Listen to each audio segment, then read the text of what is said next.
My Lords, and especially Lord Lexden, I'd like to welcome this excellent short debate on the Elgin marbles.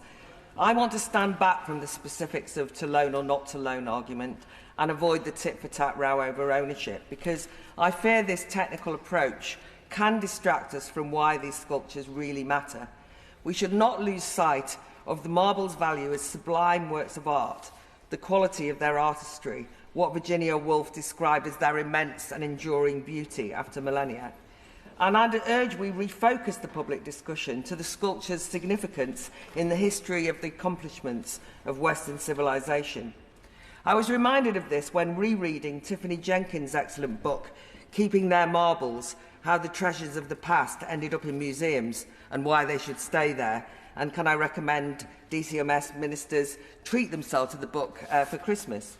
In it, Dr. Jenkins details how the 1816 House of Commons Select Committee that investigated Lord Elgin's proposed sale of the marbles to the nation not only found he'd acquired them legally, but broadened their deliberations to weigh up the sculpture's aesthetic and cultural merits. They concluded the marbles' artistic magnificence was such that their presence in Britain had the potential to spark an artistic renaissance. The context for this appreciation, fuelled by Enlightenment values, was the 19th century interest in ancient Greece and especially the inspiring classical model of Athenian democracy that chimed with the democratic spirit of mass society emerging in Britain at the time. What a contrast with 2023. Anti-democratic trends are on the rise, and rather than publicly promoting these artefacts as inspiring embodiments of the world's first democracy, policy retreats into uninspiring pedestrian legalese. Additionally, it's become fashionable not to celebrate, but to demonise Western civilization.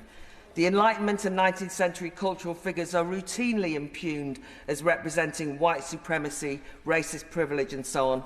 And unsurprisingly, the dispute about the marbles has been dragged into the sordid anti-Western discourse, and we're told the return of the sculptures will be a positive act of decolonisation.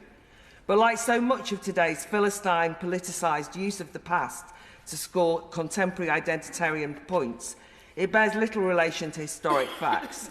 The notion that the return of the marbles would be reparation for what was stolen by British colonialists 200 years ago is misleading. When Lord Elgin acquired the marbles, Greece was under the thumb of the Ottoman Empire, not the British Empire. And indeed, the Ottomans were happy to sell them. They were indifferent to 19th century Hellenism or democratic virtues of ancient Athens or anywhere else, and the Acropolis served as a garrison at the time. Despite such inconvenient facts, there is growing pressure on museums, all museums, to repatriate their artefacts in general. And worse, too many who work in the sector behave as though their institutions are little more than repositories of ill-gotten gains of shameful colonial slave-owning past. We should instead demand that they act as public servants, trusted by democratic society to curate the world's treasures as guardians of historic scholarship and artistic appreciation.